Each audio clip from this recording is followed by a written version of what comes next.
Dikisahkan Baginda Raja memiliki seorang menteri kepercayaan yang senantiasa mendampinginya. Menteri itu bernama Abu Jahil. Namun kepercayaan yang diberikan Baginda Raja sering dimanfaatkan oleh Abu Jahil untuk memperkaya diri. Terkadang ia sering meminta upeti kepada rakyat dengan mengatasnamakan Baginda Raja. Hal ini tentu saja membuat Abu Nawas geram. Tapi Abu Nawas tidak berani mengadukan masalah ini kepada Baginda Raja. Sebab dengan kedudukan yang dimiliki Abu Jahil, ia bisa saja memutarbalikkan fakta dan menuduh Abu Nawaslah pelakunya. Seiring berjalannya waktu, sang penasehat istana meninggal dunia. Baginda Raja sangat kehilangan dan belum bisa menemukan penggantinya. Jadi untuk sementara waktu, jabatan penasehat istana masih kosong, belum ada yang mendudukinya. Kesempatan ini segera dimanfaatkan oleh Abu Jahil. Ia ingin sekali menduduki jabatan tersebut. Dengan begitu ia bisa lebih leluasa untuk mempengaruhi Baginda Raja. Segala cara ia lakukan di depan Baginda Raja. Ia terus mencari muka agar dirinya terpilih sebagai penasehat istana. Tapi sayangnya ambisi Abu Jahil ini harus kandas di tengah jalan. Karena tidak berapa lama Baginda Raja justru memilih Abu Nawas untuk menjadi penasehat istana. Keputusan Baginda Raja ini tentu saja membuat Abu Jahil kecewa, sehingga ia menaruh dendam kepada Abu Nawas. Suatu hari ketika Abu Jahil melihat Abu Nawas sedang duduk bersama Baginda Raja, timbul pemikiran di kepalanya. Seharusnya aku yang ada di tempat Abu Nawas. Abu Nawas tidak pantas duduk di situ. Abu Nawas itu apa?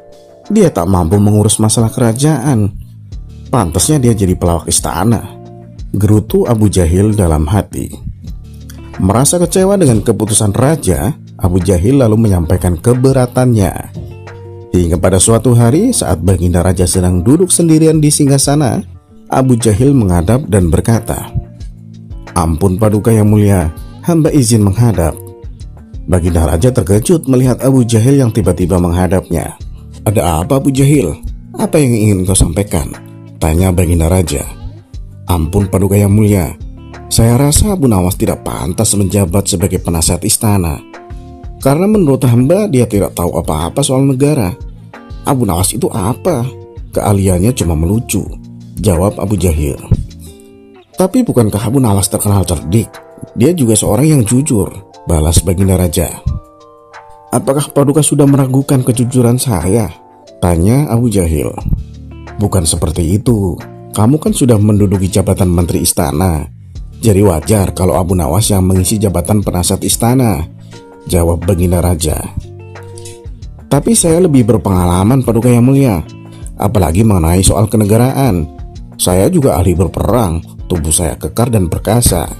Dan saya sudah lama berbakti kepada Baginda Raja. Saya rasa saya yang lebih pantas jadi penasehat istana Paduka," ujar Abu Jahil. Melihat ambisi Abu Jahil yang begitu besar ingin menjadi penasehat istana, Baginda Raja akhirnya membuat keputusan. Ia ingin mengadakan sayembara antara Abu Nawas dan Abu Jahil. Maka dipanggillah Abu Nawas untuk datang ke istana. Singkat cerita, Abu Nawas pun menghadap Baginda Raja. "Ampun Paduka yang mulia, ada gerangan apa Paduka memanggil hamba?" tanya Abu Nawas. "Hei Abu Nawas, Abu Jahil sangat menginginkan jabatan menjadi penasehat istana. Dia minta supaya jabatanmu diganti olehnya. Tapi aku juga tak mungkin memecatmu begitu saja. Biar adil, maka aku putuskan akan mengadakan sayembara antara kalian berdua. Siapa yang menjadi pemenangnya, maka dialah yang berhak menjadi penasehat istana," kata Baginda Raja. Sejenak Abu Nawas terdiam. Abu Jahil pasti punya rencana busuk. Jangan sampai dia menjadi penasehat istana.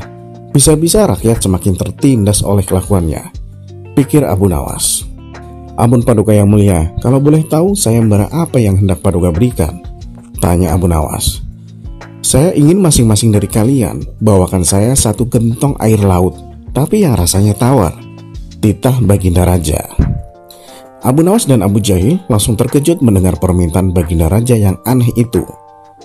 "Sekarang pulanglah kalian berdua, dan besok kembali ke sini dengan membawa air laut yang rasanya tawar," kata Baginda Raja melanjutkan.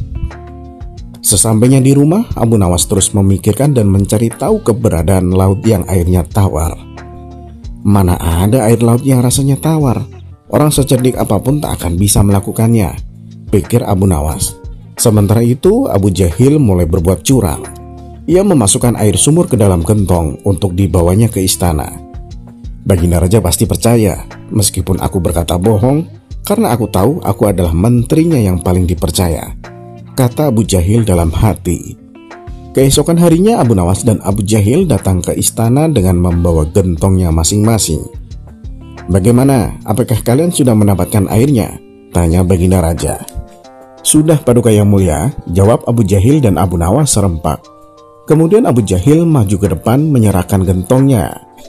Ini Paduka, air laut permintaan Paduka, ucap Abu Jahil. Baginda Raja lalu mencicipi air yang dibawa oleh Abu Jahil. Bagus Abu Jahil, ini rasanya tawar. Tapi benarkah ini berasal dari laut? Tanya Baginda Raja. Benar sekali Paduka, saya sengaja mengambilnya dari laut yang tidak diketahui oleh banyak orang, jawab Abu Jahil penuh percaya diri. Sekarang tibalah giliran Abu Nawas menyerahkan gentong miliknya. Dan ketika Baginda Raja mencicipi air yang ada di gentong Abu Nawas, ia pun langsung berkata, "Hei Abu Nawas, kenapa rasanya masih asin dan ketir? Yang saya minta air laut yang rasanya tawar," tanya Baginda Raja kepada Abu Nawas. Ampun Paduka Yang Mulia, tapi memang begitulah rasa air laut, balas Abu Nawas.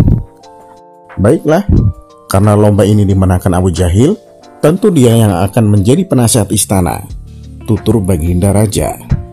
Mendengar itu Abu Jahil sangat kegirangan. Ia sudah tak sabar ingin menduduki jabatan tersebut. Ternyata sangat mudah mengelabui Baginda Raja, pikir Abu Jahil.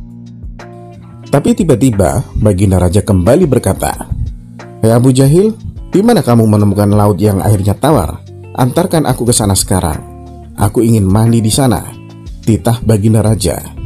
Seketika wajah Abu Jahil menjadi pucat, tubuhnya lemas dan gemetaran.